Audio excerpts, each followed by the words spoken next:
सुनो बेटा,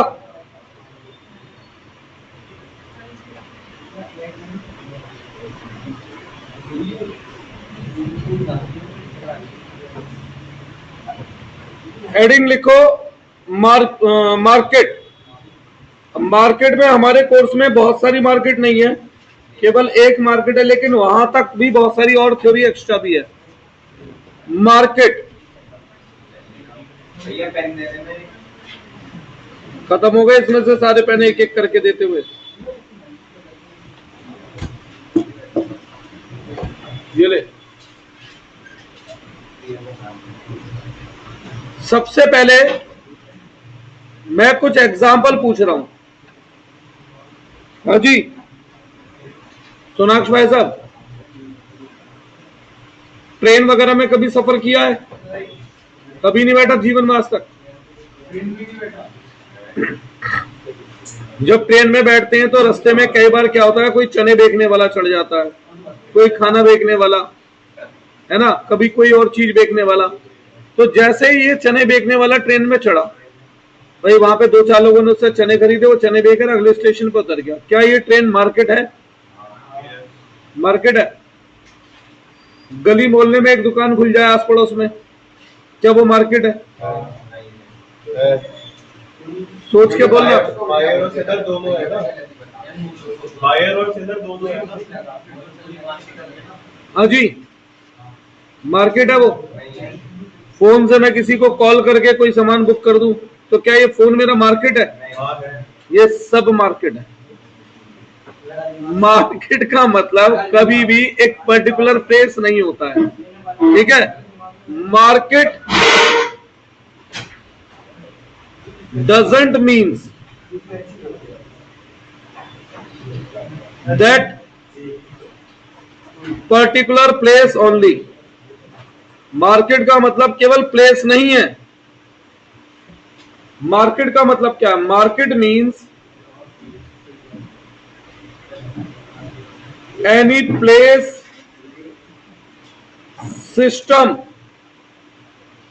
network, platform through which buyer and seller came into contact for buying and selling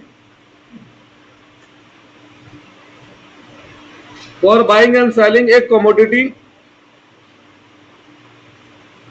for a consideration।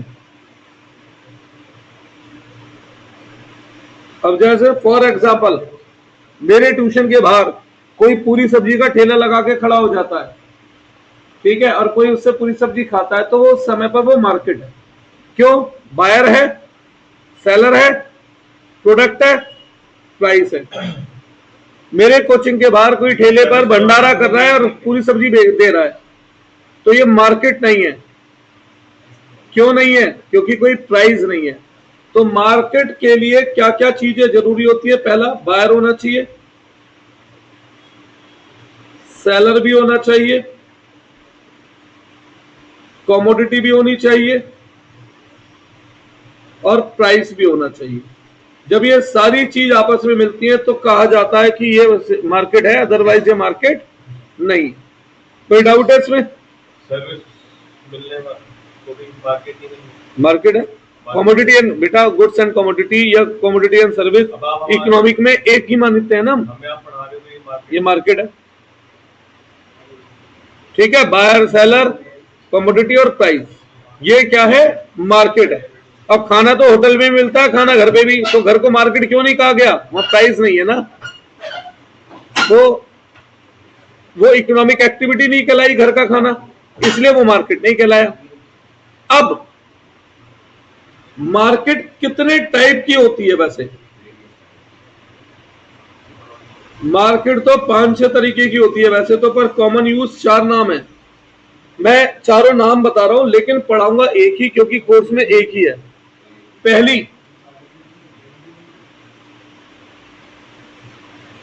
Monopoly market, दूसरी oligopoly, oligopoly, तीसरी monopolistic, चौथी perfect competition. Monopoly और monopolistic में अंतर है बहुत बड़ा। हाँ जी, ये हमारे यहाँ जो इलेक्ट्रिसिटी आ रही है यूपीपीसीएल से या यूपीसीसीएल, जो भी नाम है इसका, अगर ये इलेक्ट्रिसिटी के रेट 6 से 8 कर दे, 10 कर दे, तो आप बिजली का कनेक्शन कटवा देंगे? क्यों? कोई सेकंड आपके पास सोर्स नहीं है।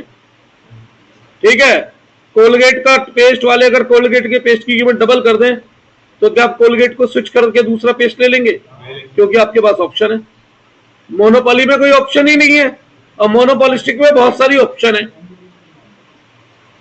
ठीक है, मोनोपोली में कोई ऑप्शन नहीं है और मोनोपोलिस्टिक में बहुत सारे ऑप्शन है। तो बहुत बड़ा फर्क है किसमें? मोनोपोली और मोनोपोलिस्टिक में। अब मोनोपोली, ओलिगोपोली, कोर्स में लास्ट वाला जो रियल लाइफ में आज मौजूद ही नहीं है। आज रियल लाइफ में इस मार्केट का मैं सही मायने में कोई एग्जांपल नहीं दे सकता, बस एज्यूम करके एग्जांपल दिया जा सकता है, रियल में नहीं। भाई कोई भी एक ऐसा प्रोडक्ट बताओ जिसे लाखों सेलर बना रहे हैं और वो सबका सेम है विदाउट एनी डिफरेंस। सबके अलग है, टेस्ट अलग होता है। सर्विस हुई ना, लगभग का मतलब होता है मोनोपोलिस्टिक, लगभग का मतलब। अब बिल्कुल परफेक्ट सेम का मतलब होता है परफेक्ट कंपटीशन। मैकडोनल्ड तो एक अकेला सेलर है ना, उसने दुकान ही तो 10 जगह खोली है। फिर और मैकडोनल्ड की चेन में भी बता दूं, प्लेस टू प्लेस डिफर आ जाता है थोड़ा सा टेस्ट में। क्या नहीं मिलता फिर सबसे बड़ा, मैं वहां भी जाके प्याज लहसुन और मुर्गा तीनों ले ले। मैं बता रहा हूं, यार तू भी, डिफरेंस बता रहा हूं। हाँ चल ठीक है। तो भैया इवन कुछ लोग कह देते हैं सब्जी मंडी की सब्जी, अरे पुराने कई हजारों साल पहले का एग्जांपल मानो, आज के समय में तो एक ठेले पे ही आलू भी है तो 4 किस्म के तो आलू रखे हैं उस पे। आलू एक ठेले पे सेम नहीं है तो पूरी मंडी के सेम कैसे हो जाएंगे? तो रियल लाइफ में परफेक्ट कंपटीशन का कोई एग्जांपल नहीं है, वही हमारे भैया कोर्स में, वही हमारे कोर्स में। अब देखो मोनोपोली का मतलब क्या होता है? जहां सिंगल सेलर है, जहां क्या है? सिंगल सेलर, दैट इज कोई कंपटीशन नहीं है उसका। दैट इज यहां पर फ्यू सेलर है, बहुत कम सेलर है। एग्जांपल ऑटोमोबाइल इंडस्ट्री, गिनती के 4-5 मेन सेलर हैं या 4-5 मेन कंपनियां हैं जिनका मार्केट में एक सब्सटेंशियल होल्ड कंट्रोल है। एग्जांपल कह दूं अगर मैं, सॉफ्ट ड्रिंक इंडस्ट्री, भाई 95% मार्केट में कोक पेप्सी का कब्जा है, बाकी 5% पे औरों का। तो सब्सटेंशियल कंट्रोल कोक पेप्सी का इसमें मौजूद है। मोनोपोलिस्टिक का एग्जांपल जैसे साबुन, तेल, शैम्पू, मोबाइल फोन भी इसमें आ जाएगा आज के समय में, क्योंकि हजारों कंपनियां दे रही हैं, सबके फोनों में डिफरेंस है पर काम एक है। काम एक है पर फिर भी प्रोडक्ट में क्या है? डिफरेंस है, डिजाइन में, क्वालिटी में, वेट में, कैमरे में, है ना। तो उस डिफरेंस की वजह से ही तो प्राइस में चेंज है बच्चे। अब परफेक्ट कंपटीशन का मैं रियल लाइफ में एग्जांपल देने की कोशिश करूंगा, बनेगा नहीं, एक एज्यूम एग्जांपल बनाता हूं। हमारे गाजियाबाद में वो रेत के अंदर दबा हुआ भुट्टा बिकता है। अगर मैं आपके सामने लाके वो भुट्टा रख दूं, आप बता सकते हो मैं किस सेलर से खरीद के लाया हूं? क्यों? क्योंकि सबका एक समान होता है। वो भुट्टे की तासीर है कि भुट्टा, हर भुट्टा एक जैसा नहीं है, लेकिन बेसिकली वो प्रोडक्ट आप उसके बेस पे प्रोड्यूसर को नहीं डिटरमाइन कर सकते। अब प्राइस भी क्या होगा? सबका सेम होगा। अब 2 ठेले वाले बराबर खड़े हैं, एक क्या मैं 50 का दूंगा, एक क्या मैं 30 का, ऐसा होता है? नहीं हो सकता। क्यों? जब प्रोडक्ट में डिफरेंस ही नहीं है तो एक्स्ट्रा कीमत किसकी? ये जबरदस्ती एक एग्जांपल बनाने की कोशिश की है मैंने। किसका? Perfect competition. मोनोपोलिस्टिक में लार्ज नंबर ऑफ सेलर है और very large number of seller है इसमें।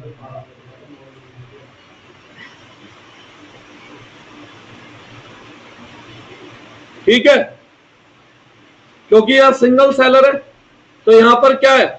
फुल कंट्रोल है इस कंपनी का किस पर? Over supply of the commodity, कह सकता हूं ना।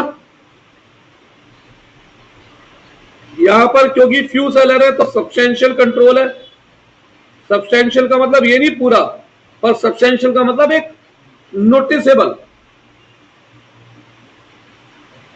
यहां पर भैया कोई कंट्रोल नहीं कह रहे हम, या वेरी लिटिल कंट्रोल कह सकता हूं, और यहां पर नो कंट्रोल। अब सोच के देखो, गाजियाबाद में 1000 भुट्टे वाले और एक भुट्टे वाला मर जाए या चला जाए तो सप्लाई की चेन अफेक्ट हो जाएगी? नहीं ना। एक एक्स्ट्रा आ जाए तो सप्लाई की चेन अफेक्ट हो जाएगी? नहीं ना। नो कंट्रोल है इसमें। अब जाहिर सी बात है, जिसका मार्केट की सप्लाई पे पूरा कंट्रोल है वो प्राइस अपनी मर्जी से फिक्स करेगा। तो यहां पर होता क्या है, यहां पर जो फर्म है ना वही प्राइस मेकर है। फर्म अपनी मर्जी से कीमत तय करती है। यहां पे जनरली प्राइस में डिफरेंस तो कर सकते हैं, पर आपने देखा होगा कोक पेप्सी का रेट जनरली एक ही रहता है ना, जनरली एक रहता है। तो यहां पर जनरली ये लोग क्या करते हैं, प्राइस डिटरमाइन करते हैं आपस में बातचीत करके, पर वो जमाने भी गुजर गए। अभी ध्यान करना, बीच में फेंटा वाले ने 10 रुपए की फेंटा निकाल दी थी 250 ml, ठीक, निकाल तो दी थी, क्या पेप्सी वाले की भी आ गई थी? नहीं। तो ये बहुत पुराना एग्जाम्पल है। आज के समय में ओलिगोपोली में ये लोग जो कहते हैं, बुकों में तो यही लिखा है कि भैया म्यूचुअल अंडरस्टैंडिंग से प्राइस तय करती हैं कंपनियां एक दूसरे से बात कर कर। हाँ, फ्यू सेलर के नीचे कहां गया? Substantial control, noticeable control. Coke Pepsi का पूरा कोक का कंट्रोल नहीं है मार्केट में, पूरा पेप्सी पर यार बड़ा कंट्रोल है ना, एक बड़ा हिस्सा है। यानी कि एक कंपनी बंद होती है तो मार्केट में सप्लाई का बहुत बड़ा असर आता है। फॉर प्राइस डिटर्मिनेशन मैं लिख रहा हूं ये छोटे छोटे पॉइंट, ये कोर्स में है नहीं। कोर्स में केवल क्या आएगा, यहां पर प्राइस डिटरमाइन तो इंडस्ट्री करती है। एक बात और पूछनी है, हाँ, जो हमारा अकाउंट में रेशियो कर रहे हैं उसमें एब्सोल्यूट कैश रेशियो नहीं आ रहा। कोर्स में था कहां पर, मैंने लिखवा रखा था, नहीं है। But price determined by industry, but firm can, क्या कहते हैं उसे, थोड़ा सा affect, firm can affect price little bit according to feature of its product. अब जैसे एक बात सुनो बेटा, मैं आपको मोबाइल फोन का एग्जांपल देता हूं। तो जनरली एक मोबाइल फोन जो 256 MB का जीबी की मेमोरी का है, जिसमें 50 मेगापिक्सल कैमरा है, जिसमें एमोलेड स्क्रीन है, जिसका साइज 6.4 इंच है, तकरीबन सारी फीचर सेम सी है, हल्का फुल्का डिजाइन अलग है। तो अगर एक कंपनी का वो मोबाइल 20,000 का है तो क्या दूसरी कंपनी का वो 50,000 का होता है? या थोड़ा बहुत फर्क होता है, 1000-2000 का, बस थोड़ा बहुत। वो भी क्यों? जिसका डिजाइन अच्छा है, जिसकी शेप अच्छी है, वो थोड़े से एक्स्ट्रा कीमत आपसे मांग सकता है। या किसी का कैमरा अच्छा है तो आपसे थोड़ी सी क्या कर सकता है, एक्स्ट्रा कीमत मांग सकता है। लेकिन कितनी? 10-20% लास्ट, इससे ज्यादा नहीं। और यहां पर price mutual understanding determined by industry and, बस ये, अब तो मैं परफेक्ट कंपटीशन पे आ रहा हूं, and firm has to sell its product at the price determined by industry.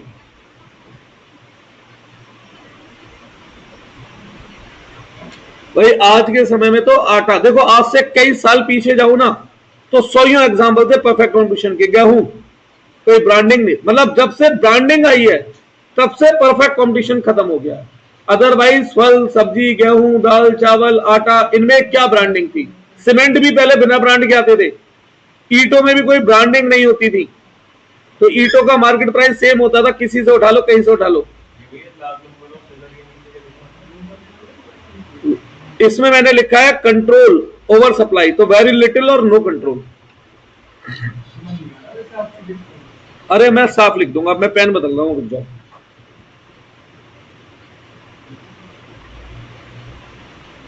अब लिख दूंगा साफ साफ। ये तो मैंने लिख दिया है, कहीं बीच में गलती से प्रैक्टिस कर रहे हो तो बुकों में एक आधा पुराना क्वेश्चन टपक जाता है, तो तुम्हें ये ना लगे मैंने छुड़वाया था। कोर्स में तो केवल क्या है हमारे, परफेक्ट कंडीशन। अभी से लिखूंगा बहुत नीट एंड क्लीन, साफ साफ साफ। हाँ लिख लो, थोड़ा बहुत लिखने में क्या है, हल्का फुल्का तो आइडिया तो रहे। और मोनोपोली का सबसे बढ़िया एग्जांपल आज के समय में यूपीपीसीएल, लेकिन ये भी एग्जांपल आज के समय में 2-4 महीने का रह गया है। क्यों? प्राइवेट सेक्टर बिजली में आ रहा है ना, दिल्ली में तो है भी। आपका मन है आप अडानी की, रिलायंस की, किसी की भी बिजली का वो ले सकते हो, तो वहां पे ये मोनोपोली क्या हो चुकी है, समाप्त हो चुकी है बेटा। क्या यूपी में भी? हाँ कई शहरों में आ चुकी है, जो प्रीपेड मीटर है वहां पर। सबसे पहले तो कुमार में हो सकता है।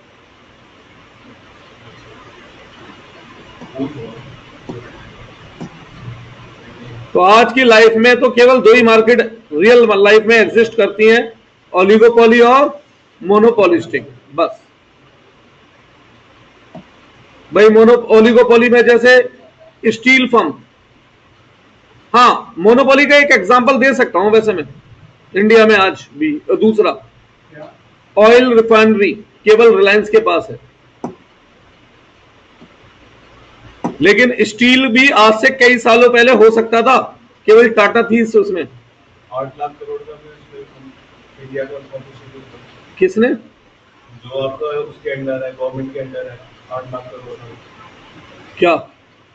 ऑयल रिफाइनरी गवर्नमेंट के अपनी है ही नहीं कोई। अभी एक बनी तो है। अरे भैया अमेरिका तक तो अपनी बना नहीं पाया। अमेरिका ने भी अब जो बनाई है ऑयल रिफाइनरी वो रिलायंस की सपोर्ट से बनाई है, तभी उसने थैंक्स टू मुकेश अंबानी बोला था अपनी स्पीच में। क्या वो अमेरिका वाले के बारे में बात सुनी होगी तूने? हाँ जी, ऑयल रिफाइनरी तो अमेरिका तक के अपनी नहीं थी भाई, रिलायंस। अमेरिका में भी रिलायंस ही है। आप ये सोचो ना, रिलायंस वाला हर प्रोडक्ट में शुरू में फ्री में भी चीजें बांट देता पूरे साल, वो नुकसान में क्यों नहीं जाता? उसके पास एक सोने का अंडा देने वाली मुर्गी है, ऑयल रिफाइनरी, जिसका कोई कंपटीशन नहीं है भाई। एक्चुअली में मोनोपोली बेटा कई बार क्रिएट पता है कैसे होती है, नेचर ऑफ बिजनेस। अब कोई बिजनेस ऐसा है जिसमें स्टार्टिंग ही 10 लाख करोड़ से होनी है, कितने लोग हिंदुस्तान में ये बिजनेस कर सकने की क्षमता रखते हैं? मैक्सिमम गिनती के 1 या 2। तो अपने आप ही इस बिजनेस में क्या हो गया, मोनोपोली क्रिएट हो जाती है।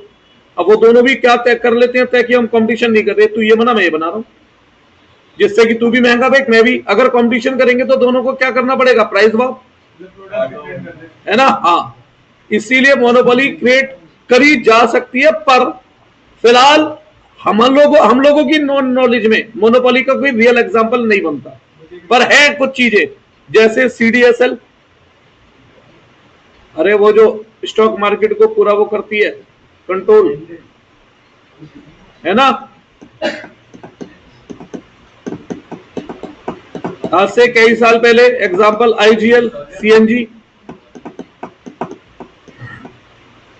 आज से 40 साल पहले एयरटेल, भाई मोबाइल नेटवर्क सर्विस में, तभी तो उस समय वो आउट गोइंग के ले लेता था 150 रुपए और इनकमिंग के 60 रुपए, क्योंकि मोनोपोली थी बेटा। कितना पैसा पहले ही कमा दो। चलो अब आते हैं मेन, यहां से हमें मेन पढ़नी है परफेक्ट कंपटीशन मार्केट।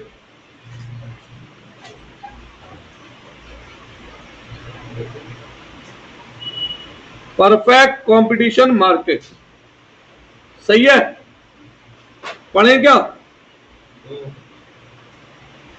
देखो ये परफेक्ट कंपटीशन मार्केट है क्या? It is a market where very large number of buyer and seller buy and sell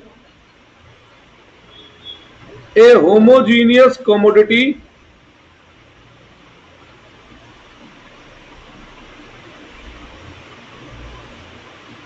at a uniform price which is determined by industry। मैं फिर बोल रहा हूं, मैं अब जो थ्योरी आपको लिख के देता हूं वो बुक से थोड़ी अलग लैंग्वेज में पॉसिबल है। क्यों? क्योंकि मैं एमसीक्यू के पॉइंटों को ध्यान में रख के थ्योरी देता हूं। अब देखो यहां से अगर मैं इसकी फीचर देखूं तो very large number of buyer seller दिख रही है फीचर, ये दिख रही है फीचर बेटा, पहली feature very large number of buyer and seller. अरे क्या हो गया, क्यों नहीं आ रहा लाल पेन? दूसरी होमोजीनियस प्रोडक्ट या कमोडिटी, तीसरी यूनिफॉर्म प्राइस, चौथी डिटरमाइन बाय इंडस्ट्री। सबसे पहले इस थ्योरी को बताने से पहले मैं कुछ टर्म्स के मतलब बताना चाहता हूं आप लोगों को। पहली बात, पहली टर्म होमोजीनियस प्रोडक्ट से आप लोग क्या मतलब समझते हैं? Homogeneous product means 100% substitute, not close substitute, 100% substitute. अब जैसे ये आप जिन टेबल चेयर पे बैठे हैं, जर्नली जब मैं एक मार्केट में जाऊंगा तो जर्नल केसेस में एक जैसी ही टेबल सबकी दुकानों पे दिखेंगी, ये वाली चेयर, ठीक है। ये होमोजीनियस का एग्जांपल बन सकता है। अगर सभी एक मटेरियल को यूज करके एक जैसी चेयर बना के बेच रहे हैं तो जनरली इस केस में प्राइस इसलिए सेम सही होता है, ठीक है। होमोजीनियस मतलब shape, size, design, weight, quality, quantity, हर एस्पेक्ट में क्या है वो 100% सेम। दूसरा, इंडस्ट्री और फर्म का डिफरेंस क्या है?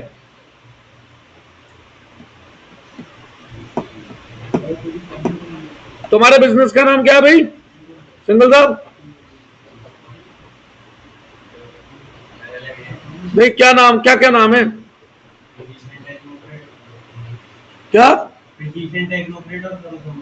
ठीक है, कई बार कई बिजनेस के आगे नहीं लिखा होता ये इंडस्ट्री और वो इंडस्ट्री, तो क्या वो इंडस्ट्री लिखने से इंडस्ट्री हो जाती है? अब भैया ऐसे तो वो आसाराम का नाम भी राम लगा हुआ था, वो राम बन गए। फिर नाम लिखने से इंडस्ट्री नहीं होती। इंडस्ट्री और फर्म में बहुत बड़ा डिफरेंस है। हाँ अब सुनो, हम सबके पास एक मोबाइल फोन होगा जनरली, किसी के पास सैमसंग का, किसी पे एप्पल का, किसी पे भैया वीवो का, किसी पे ओप्पो का, किसी पे लावा का, किसी पे नोकिया का। ये सब इंडिविजुअल कंपनियां हैं जो इस मोबाइल प्रोडक्ट को बेच रही हैं, ठीक है। तो इस मोबाइल फोन को बेच रही हैं, तो ये individual name of the firm, ये कहलाएगी फर्म, ये कहलाएगी फर्म। और ये सब मिलकर क्या बनाती है? Mobile phone. तो ये सारी फर्म मिलकर कहलाएगी मोबाइल फोन इंडस्ट्री। तो industry is a wider term, और उस प्रोडक्ट के अंदर यानी इंडस्ट्री रिप्रेजेंट करती है प्रोडक्ट को, not name of the company को। फर्म रिप्रेजेंट करती है नेम ऑफ द कंपनी को। तो Nokia is the company, a mobile phone is the product, that is industry. Clear है? अब तो यहां की फीचर से अगर मैं कैरेक्टरिस्टिक की बात करूं तो क्या क्या कैरेक्टरिस्टिक मुझे दिख रही है यहां पर? पहली, very large number of buyer and seller. देखो पहली फीचर तो, अरे 11 की किताब पढ़ी है भैया किसी पे?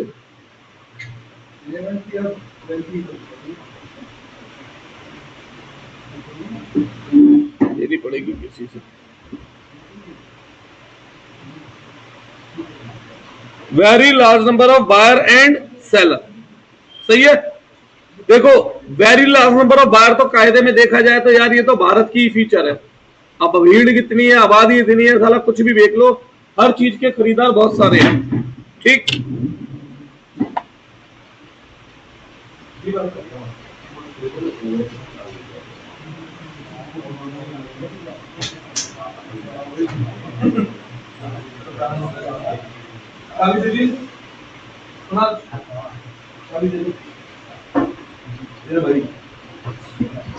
अब बाहर तो भैया हमारे हिंदुस्तान में बहुत है, 150 करोड़ की आबादी लीगल और 30 करोड़ इलीगल, 180 करोड़ की आबादी है, ठीक है, तो बहुत है, पर मेन है very large number of seller भी। अब देखो इस फीचर से क्या इंप्लीकेशन पता लगती है, इस फीचर से क्या दर्शाता है। अब एक बात सुनो, अगर सपोज करो मेरे पास 1000 बच्चे ट्यूशन पढ़ रहे हो और एक बच्चा का भैया फीस कम करो नहीं तो मैं तो नहीं पढ़ूंगा, तो मैं क्या कहूंगा, फीस कम कर दूंगा उसकी वजह से, कह दूंगा मत पढ़ मत जा, बहुत जने मेरे पे। यानी कि जब very large number of buyer होते हैं तो अकेला बायर मार्केट की डिमांड पे कोई असर नहीं गिर सकता। सेम हजारों सेलर हैं, एक सेलर कहता भाई साहब मैं तो अपने प्रोडक्ट को महंगा ही बेचूंगा, तो रखे रख अपने पास, हम किसी और से खरीद लेंगे, क्यों, बहुत सारे सेलर हैं। तो जब very large number of seller होते हैं तो एक अकेला सेलर मार्केट की सप्लाई पे कोई इंपैक्ट नहीं गिर सकता। तो हम कह सकते हैं no individual buyer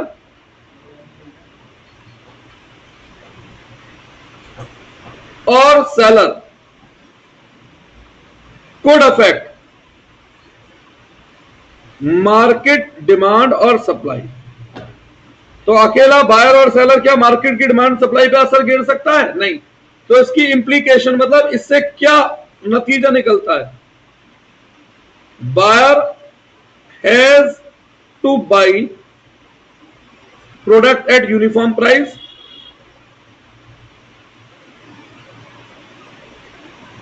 and seller has to cell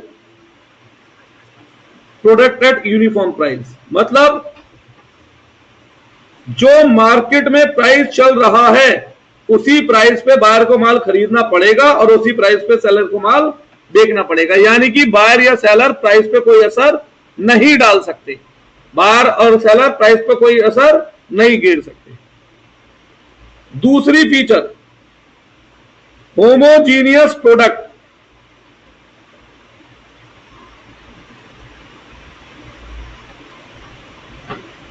homogeneous product क्या होता है, ये होमोजीनियस प्रोडक्ट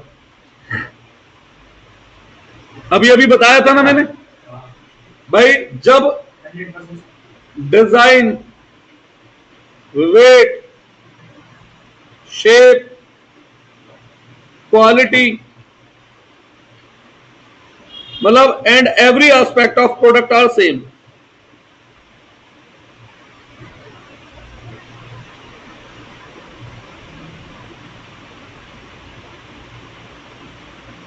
सही है। तो अब जब प्रोडक्ट होमोजीनियस है तो मुझे एक बात तो बताओ, मैं एक प्रोडक्ट को बेच रहा हूं, लेट्स से कोई पेन बेच रहा हूं और पेन होमोजीनियस है हजारों सेलर का, तो मैं अपने पेन के 11 रुपए मांग रहा हूं और बाकी मार्केट में उस पेन के 10 रुपए हैं। तो एक बात तो बताओ, मैं किस बेस पे 11 रुपए मांगू? या तो चलो मेरे पेन का डिजाइन अच्छा हो तो मैं 11 रुपए क्लेम कर सकता था, क्वालिटी अच्छी हो, इंक का कलर डिफरेंट हो तो भी एक बार को मैं क्या कर सकता था, पैसा चार्ज कर सकता था। अब जब प्रोडक्ट 100% होमोजीनियस है तो छोटी सी बात बताओ, मैं किस बेस पे एक्स्ट्रा पैसा चार्ज करूंगा? क्या मैं एक्स्ट्रा पैसा चार्ज करूंगा? तो इसकी इंप्लीकेशन भी वही है जो ऊपर वाले की थी। क्या? Producer can not charge different price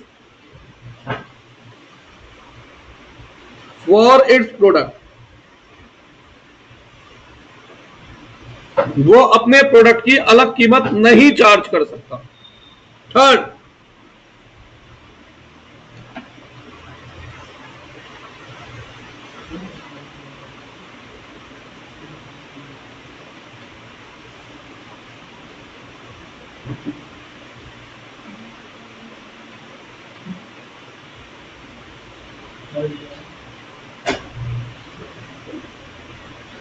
भाई लिख देते हैं ऐसे फीचर में, पर एक्चुअली में ये फीचर तो ऊपर दोनों से ड्राइव हो रही है। Industry is price maker and firm is price taker. मतलब जो प्राइस इंडस्ट्री ने तय किया उसी कीमत पे फर्म को अपना माल बेचना पड़ा।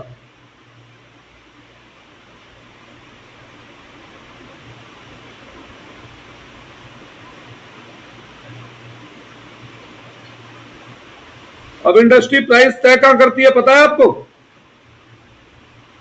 जहां पर किसी कमोडिटी का डिमांड कर्व और सप्लाई कर्व इंटरसेक्ट करे, उस जगह पे इंडस्ट्री प्राइस तय करती है, और इसी कीमत पे हर किसी को अपना प्रोडक्ट बेचना पड़ता है। ठीक है सर, आ जाना आज। अच्छा ठीक है भाई, कितने बजे? 1:30 बजे। हाँ ठीक है ओके भाई।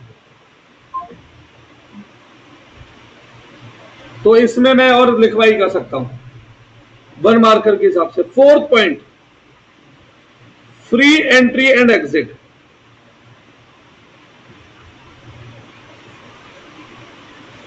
इसका मतलब बताओ, 11वीं क्लास में अक्सर लोग इसका मतलब लिख देते हैं firms are free to enter और exit the industry any time, बस काम खत्म।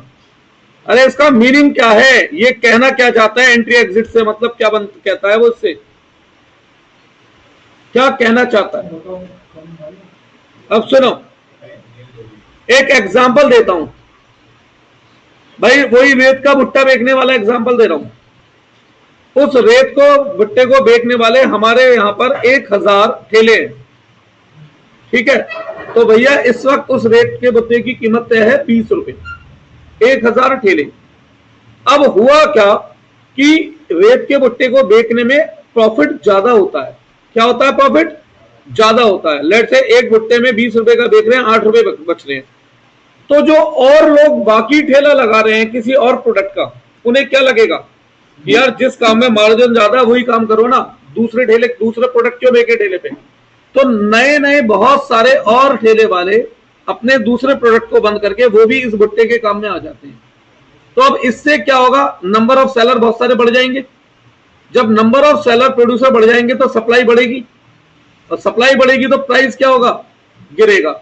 और जो भुट्टे बेचने में एबनॉर्मल प्रॉफिट होता था, वापस वो क्या बन जाएगा, नॉर्मल प्रॉफिट। ठीक, दूसरा एग्जांपल, अब 1000 लोग भुट्टा बेच रहे हैं, पर भुट्टा बेचने में भैया लॉस हो रहा है, मतलब 20 का बेचना पड़ रहा है क्योंकि इंडस्ट्री का प्राइस ही ये है, और भुट्टा बन के 25 का तैयार हो रहा है या 22 का तैयार हो रहा है। तो अब जब लॉस होने लगेगा, कब तक लॉस झेलेंगे लोग? तो इनमें से 1000 में से 400-500 लोग इस काम को बंद करके दूसरे काम की तरफ को शिफ्ट हो जाएंगे, यानी 500 लोग इस इंडस्ट्री को छोड़ देंगे। तो अब मार्केट में सप्लाई बढ़ जाएगी, कम हो जाएगी? कम हो जाएगी, क्योंकि लोगों ने काम छोड़ दिया। सप्लाई कम होगी तो प्राइस, और वापस ये जो लोग लॉस सफर कर रहे थे वापस क्या कमाने लगेंगे, नॉर्मल प्रॉफिट। तो इसकी इंप्लीकेशन क्या है? इसकी इंप्लीकेशन है कि लॉन्ग रन पीरियड में फर्म हमेशा नॉर्मल प्रॉफिट कमाएगी। ठीक है, तो इसमें क्या होता है, जब प्रॉफिट ज्यादा होता है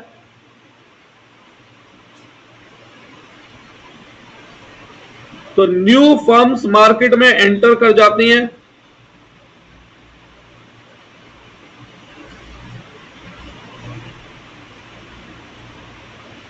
सप्लाई बढ़ती है,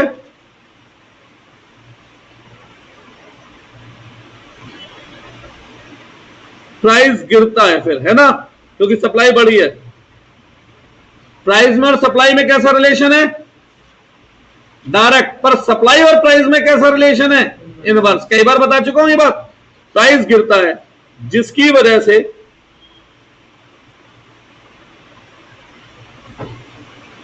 एबनॉर्मल प्रॉफिट नॉर्मल प्रॉफिट में कन्वर्ट हो जाता है।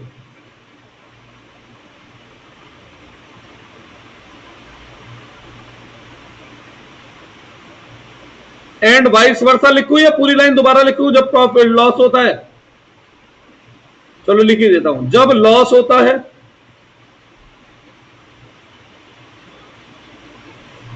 कई फर्म इंडस्ट्री छोड़ देती है, एग्जिट कर देती है, सप्लाई कम हो जाती है,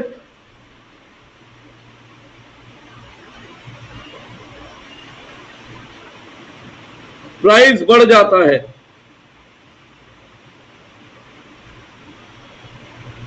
और फर्म वापस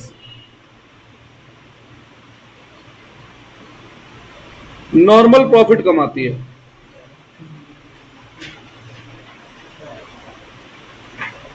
अब मैं आपको एक बात बता देता हूं, यहां पर नॉर्मल प्रॉफिट का मतलब पता है क्या होता है? AR is equal to AC, that is TR is equal to TC। अब लोग कहेंगे रेवेन्यू और कॉस्ट सेम है तो प्रॉफिट कैसे हुआ? बहुत सारे लोग कहते हैं TR is equal to TC है मतलब जीरो प्रॉफिट। भैया जीरो प्रॉफिट नहीं, नॉर्मल। क्यों? क्योंकि इकोनॉमिक में कॉस्ट में नॉर्मल प्रॉफिट ऑलरेडी पहले से कॉस्ट का एलिमेंट होता है, रिमेंबर इस बात को, ठीक। जबकि एबनॉर्मल प्रॉफिट क्या है? लॉन्ग रन पीरियड में हमेशा क्या होता है? Normal profit. एबनॉर्मल प्रॉफिट क्या होता है बेटा? ये कंडीशन पूछी जा सकती है, AR ग्रेटर है AC से या फिर TR ग्रेटर देन TC है। और लॉस क्या होता है? लॉस को एबनॉर्मली कहा जाता है क्योंकि नॉर्मल लॉस कुछ नहीं होता। जब AR कम है AC से या TR कम है TC से। शॉर्ट रन पीरियड में तीनों में से कोई भी सिचुएशन पॉसिबल है, और लॉन्ग रन पीरियड में हमेशा नॉर्मल प्रॉफिट। इसके बेस पे MCQ बनता है। और आपने नोटिस किया होगा डिमांड में वो MCQ आ रहे थे जिसके बेस पे मैंने बोला था बनते हैं ज्यादा, तो इसके बेस पे भी MCQ बनता है बेटा।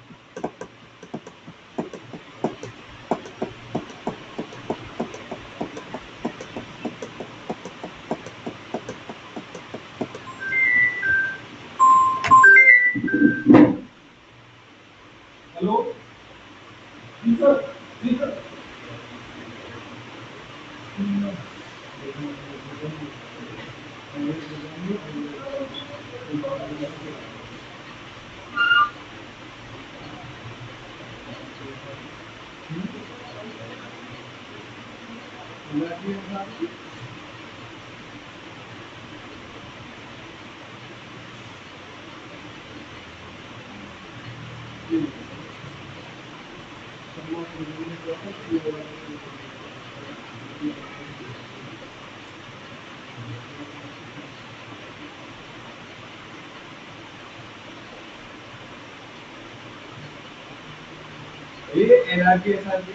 Long run period, short run period.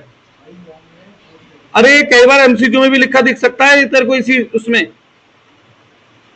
और वैसे भी परफेक्ट कंपटीशन में हमेशा लॉन्ग रन पीरियड में नॉर्मल प्रॉफिट ही होगा। नहीं, लॉन्ग रन में, क्योंकि एबनॉर्मल प्रॉफिट होगा तो और लोग नहीं आ जाएंगे बहुत सारे मार्केट में, नहीं तो फिर कंपटीशन बढ़ जाएगा। यही तो समझाया मैंने अभी अभी। जो वो होती है गैम्बलिंग, वो भी मार्केट में नहीं, वायर भी नहीं, क्यों? इलीगल है। देखो जहां गैम्बलिंग लीगल है तो वहां गैम्बलिंग मार्केट नहीं है, वो कैसीनो मार्केट है जो बायर सेलर को कॉन्टेक्ट में लेकर आ रहा है, सर्विस दे रहा है एट ए सर्टेन प्राइस पर। जो आपने गैम्बलिंग में पैसा जीता है आ रहा, वो मार्केट नहीं है। अब जैसे सपोज करो मैं एक कैसीनो हूं, आप मेरे यहां पर आके जुआ खेलते हैं, 1 लाख रुपए का फिक्स है मेरा कमीशन 10%, हारो या जीतो 10% मुझे देना है। तो ये जो 10% मैं आपसे ले रहा हूं, ये मेरा कंसिडरेशन है आपको सर्विस प्रोवाइड करने का। और नेशनल इनकम में भी काउंट होता है क्योंकि इसका रिलायबल सोर्स है। न्यू एडिशन ऑफ सर्विस भी हुई ना, मैंने आपको क्या करा, सर्विस प्रोवाइड की, स्पेस प्रोवाइड की। और लेकिन जिस एरिया में ये काम इलीगल है तो क्या वहां का आदमी बताएगा मैंने जी ये सर्विस दी थी और पैसे कमाए थे? नहीं, तो इसलिए वो काउंट नहीं हो सकती। क्यों? कोई रिलायबल सोर्स ऑफ वो है ही नहीं, कैलकुलेशन का ही नहीं।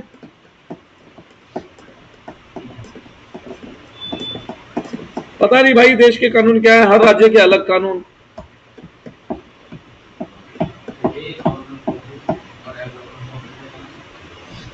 नॉर्मल मतलब जब रेवेन्यू ज्यादा है कॉस्ट से। भाई रेवेन्यू कॉस्ट के बराबर है तो मतलब उतना प्रॉफिट कमा रहा हूं जितना जनरली कमाना चाहिए। रेवेन्यू कॉस्ट से ज्यादा है तो उसके ऊपर मैं एक्स्ट्रा प्रॉफिट कमा रहा हूं।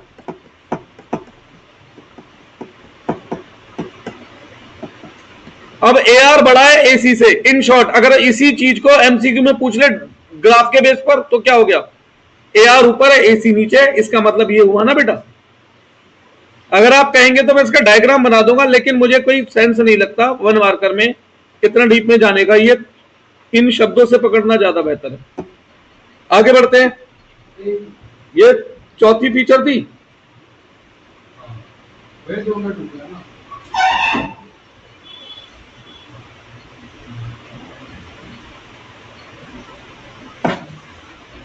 ये चैप्टर तो मैं आज ही सुलटा दूंगा, आज ही खत्म हो जाएगा।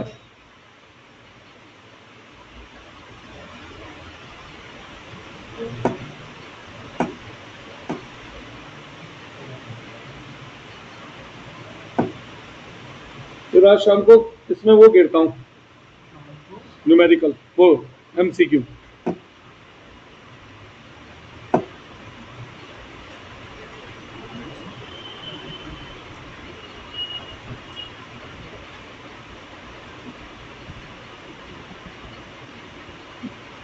लक्ष्य जी हो गया, लिखूं? परफेक्ट नॉलेज ऑफ प्रोडक्ट, इसके अंदर मैं कुछ नहीं लिख पा रहा हूं भाई। जाहिर सी बात है, जब प्रोडक्ट होमोजीनियस है तो बायर और सेलर सबको पता है ना उस प्रोडक्ट में क्या होता है, कोई डिफरेंस है ही नहीं। 6, एब्सेंस ऑफ सेलिंग कॉस्ट और एडवर्टाइजमेंट कॉस्ट। अब आप कहेंगे क्यों? अच्छा, एक बात पूछूं मैं आपसे, क्या एडवर्टाइजमेंट करके सेल बढ़ाई जा सकती है एक बार को? हाँ, तो एडवर्टाइजमेंट कर ले तो हम अपनी सेल बढ़ा सकते हैं, नहीं बढ़ा सकते यहां पे परफेक्ट कंपटीशन में भी? पर मैं आपसे बस एक बात पूछूंगा, एडवर्टाइजमेंट का मतलब क्या होता है? अपनी चीज की बेहतर क्वालिटी बताना जो औरों से अच्छी हो। भाई जब टीवी का फोन पे टीवी का ऐड आता है टेलीविजन का, तो वो यही तो बताते हैं हमारी पिक्चर क्वालिटी सुपीरियर है, हमारी में ये फीचर है। अरे जब हमारे प्रोडक्ट में और दूसरे के प्रोडक्ट में डिफरेंस 0 है तो मैं किसका प्रचार करूंगा? मैं अपने प्रोडक्ट का नहीं, मैं केवल प्रोडक्ट का प्रचार कर रहा हूं। वो तो किसी का भी बिक सकता है, फिर मेरा ही क्यों? जब सबके प्रोडक्ट होमोजीनियस है तो अब एक बात सुनो, मैं एडवर्टाइजमेंट का खर्चा और बढ़ा लूं, अब सेल प्राइस में बढ़ा नहीं सकता, तो इस केस में मेरे को फायदा होगा उल्टा नुकसान होगा? तो मैं एडवर्टाइजमेंट पे खर्चा करके करूंगा क्या? है ना? तो मैं एडवर्टाइजमेंट पे खर्चा करके करूंगा क्या? कोई फायदा नहीं है। 7th, डिमांड कर्व या एआर कर्व, क्या शेप होती है बताओ? क्या यहां पर मैं प्राइस चेंज कर सकता हूं? हाँ या ना? अरे तो भैया ये रहा एआर कर्व, इसी को डिमांड कर्व कहते हैं, parallel to X axis, that is ED is equal to infinite. उसी कीमत पे जब चाहे माल ज्यादा भी बिक सकता है, उसी कीमत पे माल कम भी बिक सकता है। कॉस्ट कर्व होता है बेटा वो, ठीक है। डिमांड कर्व क्या है? Parallel to X axis. अब कोर्स में ही केवल ये मार्केट है तो फिर मैं क्यों जबरदस्ती का वो करूं? नहीं नहीं, अभी तो है।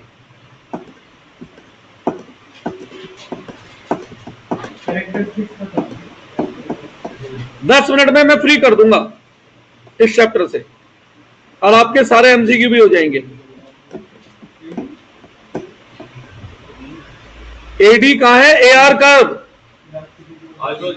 Average revenue. नहीं, कोई बात नहीं, 12:30 से 1:30 बजे है ना अकाउंट के लिए मेरे पे।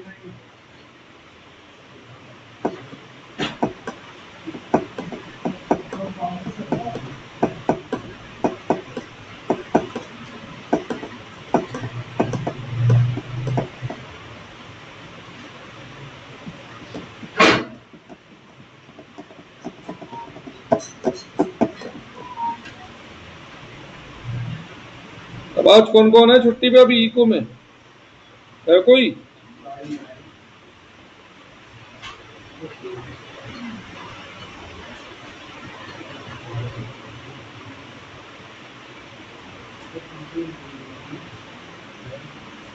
चलिए अब आता हूं प्राइस डिटर्मिनेशन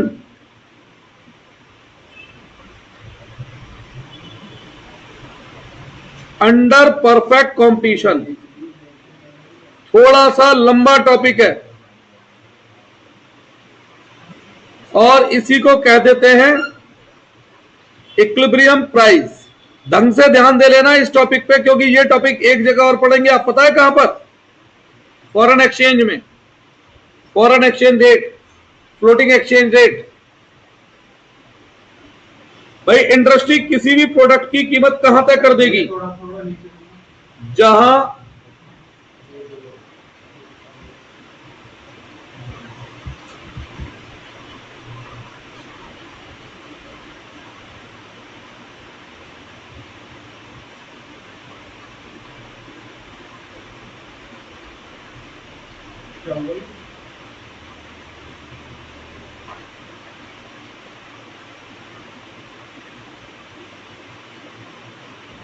हाँ जी,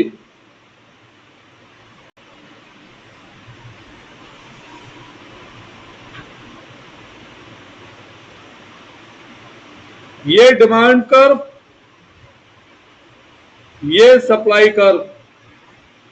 जहां डिमांड कर्व और सप्लाई कर्व आपस में इंटरसेक्ट हुआ, वह प्राइस डिटरमाइन कर दिया गया। और इस प्राइस को क्या नाम दिया गया? Equilibrium price. और इस क्वांटिटी को क्या नाम दिया गया बेटा? Equilibrium quantity. ठीक है। अब आप एक बात बताओ, तो जो प्राइस इंडस्ट्री ने तय कर दिया वो कभी बदल ही नहीं सकता। कैसे बदलेगा वो? भाई इंडस्ट्री किसकी हेल्प से प्राइस तय कर रही है? डिमांड और supply, market force of demand supply. इसी को प्राइस मैकेनिज्म कहते हैं। अगर डिमांड सप्लाई बदल जाए तो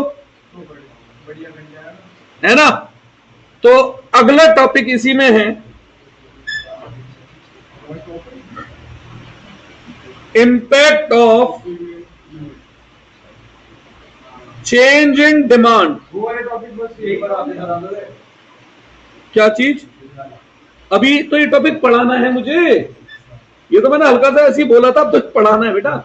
impact of change in demand और change in supply, change in demand और change in supply on equilibrium price.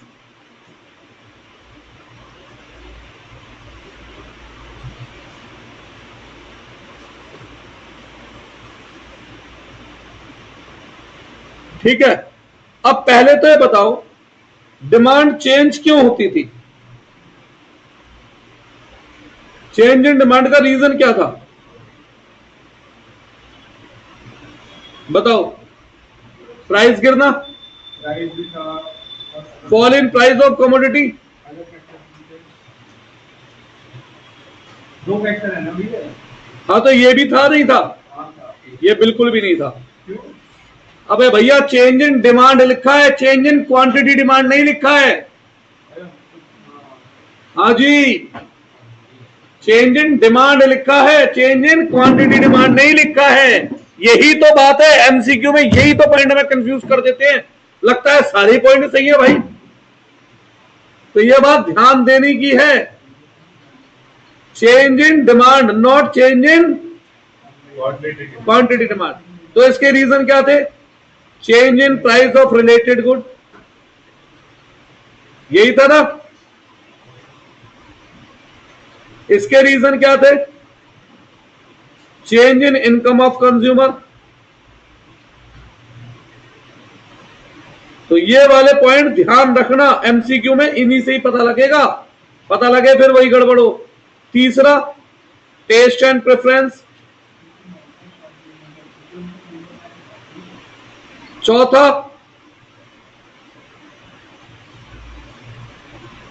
बोलिए, मिसलीनियस फैक्टर्स। अब बात करता हूं चेंज इन सप्लाई के क्या क्या रीजन पड़े थे आपने? प्राइस ऑफ कमोडिटी इटसेल्फ नहीं। फिर प्राइस ऑफ रिलेटेड गुड था इसमें भी। तो 6 फैक्टर थे ना। प्राइस ऑफ इनपुट भी था, गवर्नमेंट पॉलिसी ऑफ टैक्सेशन भी थी,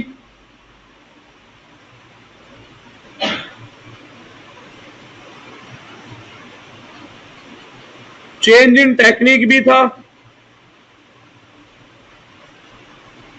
ऑब्जेक्टिव ऑफ फर्म भी था,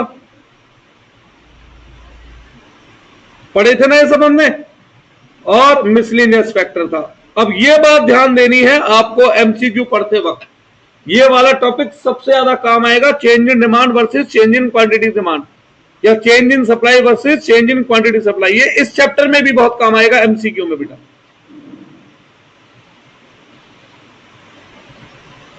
अब ये टॉपिक मैं बनाना सिखा दूं या याद करना है? आंसर सोचना सिखा दूं ना बस। अच्छा एक बात बताओ, ठीक है रुक गए भाई, रुक गए।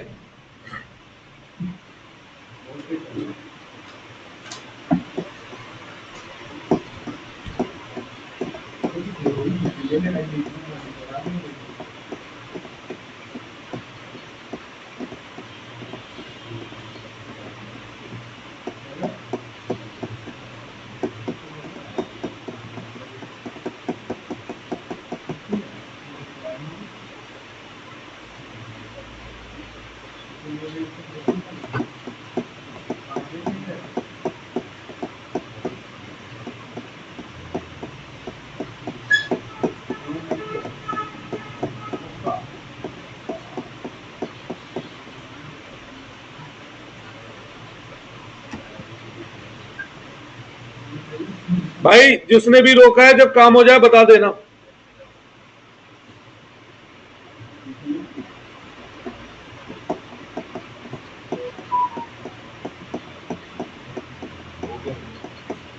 अच्छा सुनो, अब जैसे ये है इक्विलिब्रियम प्राइस, एक एग्जांपल दे रहा हूं, किसका इक्विलिब्रियम प्राइस है ये कार का इक्विलिब्रियम प्राइस है। फिर अटक गया।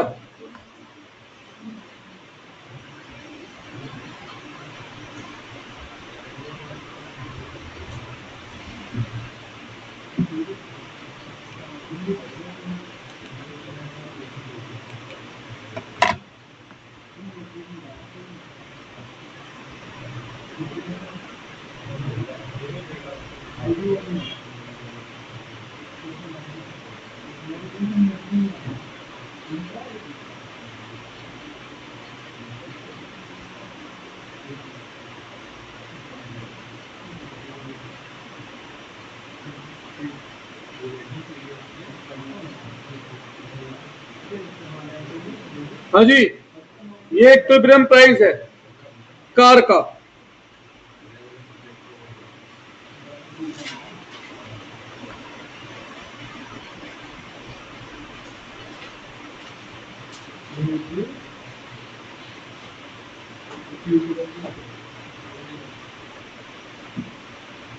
अरे अब क्या हो गया यार?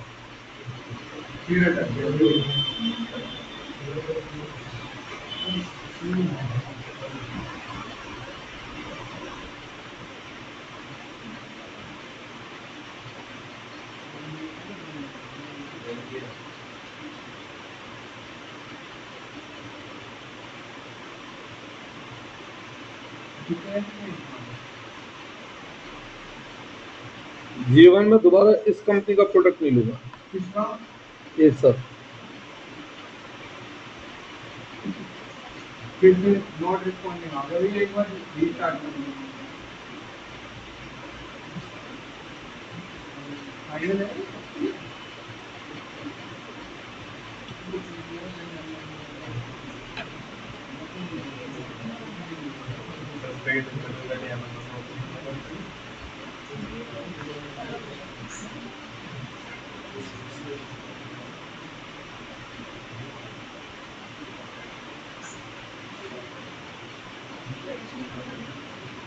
चलिए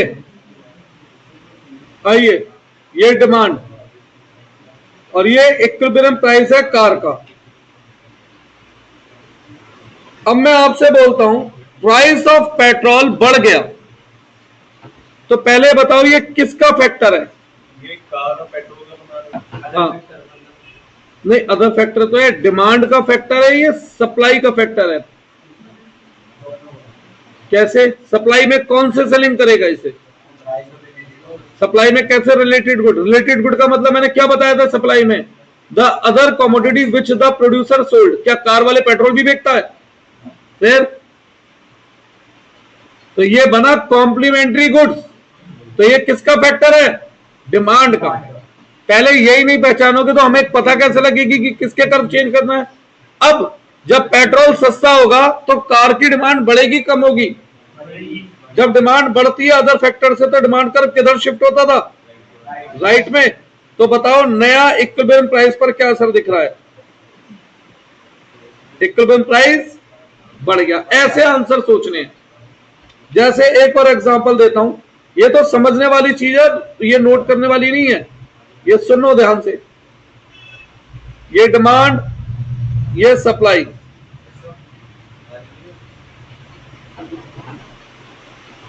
अब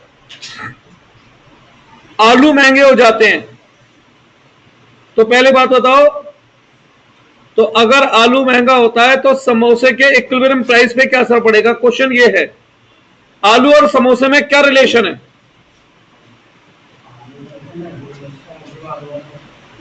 आलू समोसे के लिए इनपुट है, तो ये किसका फैक्टर बना? सप्लाई का फैक्टर बना। जब आलू महंगा होगा तो समोसे की सप्लाई कम हो जाएगी, सप्लाई कम होगी तो सप्लाई कर्व किस तरफ शिफ्ट करेगा? लेफ्ट। तो क्या फर्क पड़ा बताओ? इक्विलिब्रियम प्राइस बढ़ गया। ठीक है, तो इन शॉर्ट एक ऑब्जर्वेशन अगर मैं लिखता हूं, जब सप्लाई बढ़ती है तो इक्विलिब्रियम प्राइस रिड्यूस हो जाएगा, जब सप्लाई कम होगी तो इक्विलिब्रियम प्राइस बढ़ जाएगा। अब वैसे भी मैंने आपसे क्या बोला था, सप्लाई और प्राइस में कैसा रिलेशन होता है? अब प्राइस और सप्लाई में कैसा होता है? डायरेक्ट। अगर इसी को ऑब्जर्व करें तो जब डिमांड बढ़ेगी तो इक्विलिब्रियम प्राइस बढ़ जाएगा, जो चीज की डिमांड बढ़ रही है। जब डिमांड कम होगी तो इक्विलिब्रियम प्राइस कम हो जाएगा। कैसा रिलेशन दिख रहा है? तो ये तो ठीक है, दिक्कत कहां आती है?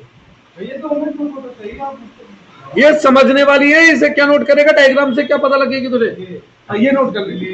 अब मैं आपसे एक बात पूछता हूं, दिक्कत पता है कहां की है?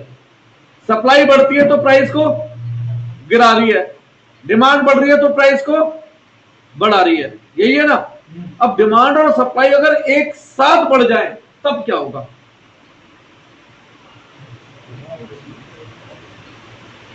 डिमांड भी बढ़ जाए और सप्लाई भी बढ़ जाए। अब डिमांड बढ़ रही है वो तो प्राइस को ऊपर खींच रही है, सप्लाई प्राइस को नीचे खींच रही है। मैं तो आपसे पूछ रहा हूं, बढ़ जाएगा पक्का? तू बना के देख, चल दोनों बढ़ रही है, बना। भाई एक तो प्राइस को नीचे खींच रहा है, एक ऊपर खींच रहा है, तो यानी कि प्राइस चेंज नहीं होगा। फिर बीच का मतलब तो यही हुआ ना, नो चेंज। गलत आंसर है। कोई कहता है प्राइस बढ़ जाएगा, गलत आंसर है। कोई कहता है प्राइस कम हो जाएगा, ये भी गलत आंसर है। क्वांटिटी बढ़ जाएगी और बस क्वांटिटी बढ़ेगी, यही सही है। अब सुनो, अब नहीं, ये गलत है। अरे मैं दिखा तो रहा हूं मेरे भाई, मैं दिखा रहा हूं। देखो 3 सिचुएशन बना रहा हूं मैं इस केस में। किस केस में? जब डिमांड और सप्लाई एक साथ बढ़ रही है। जाहिर सी बात है, लड़ाई वो जीतता है जो ताकतवर होता है ना? तो जब चेंज इन डिमांड ज्यादा है चेंज इन सप्लाई से, तो ताकतवर कौन है? डिमांड। तो डिमांड जीतेगी, यानी कि प्राइस बढ़ेगा। प्रूफ दिखाते हैं कैसे।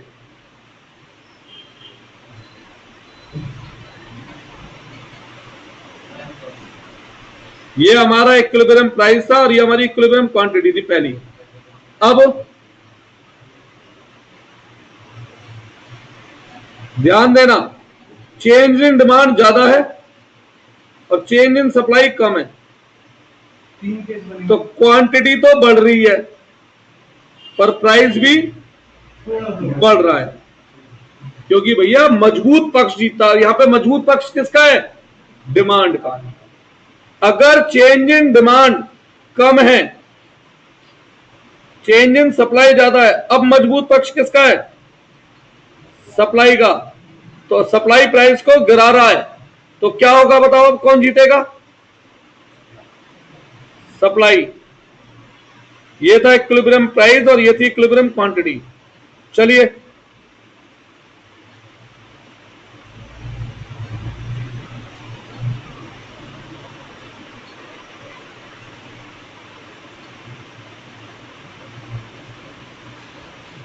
डिमांड में चेंज थोड़ा सा है, सप्लाई में चेंज ज्यादा है, तो भी बताओ क्या हुआ? क्वांटिटी तो यहां भी बढ़ी पर प्राइस गिर गया।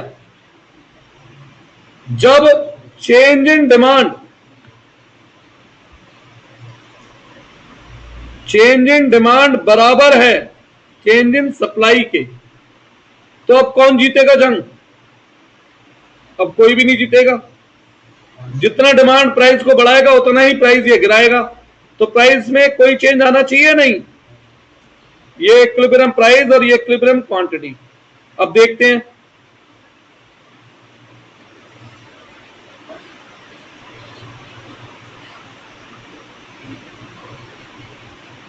देखो जितना चेंज डिमांड में अगर उतना ही चेंज सप्लाई में हो रहा है तो प्राइस पे कोई असर नहीं आया, प्राइस वही रहा। और अभी भी क्वांटिटी बढ़ रही है, तो तीनों केस में क्वांटिटी बढ़ेगी पर प्राइस बढ़ भी सकता है, कम भी हो सकता है और कांस्टेंट। 100% एमसीक्यू आएगा बोर्ड में, गारंटी ले लो मुझसे इसकी। वो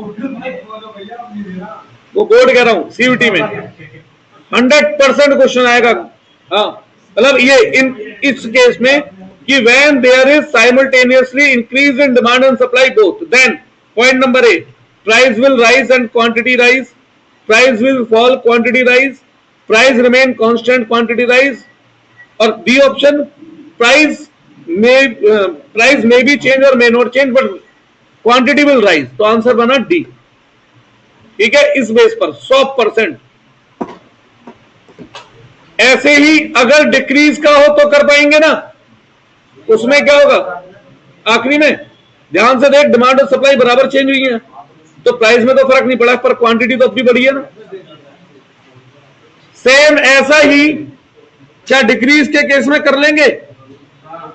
चलो 5 मिनट का चैप्टर है, कल ही करा दूंगा। ठीक, उसमें मेरे को प्राइस सीलिंग और प्राइस फ्लोरिंग करानी है, साथ के साथ इसके एमसीक्यू भी कर लेंगे कल।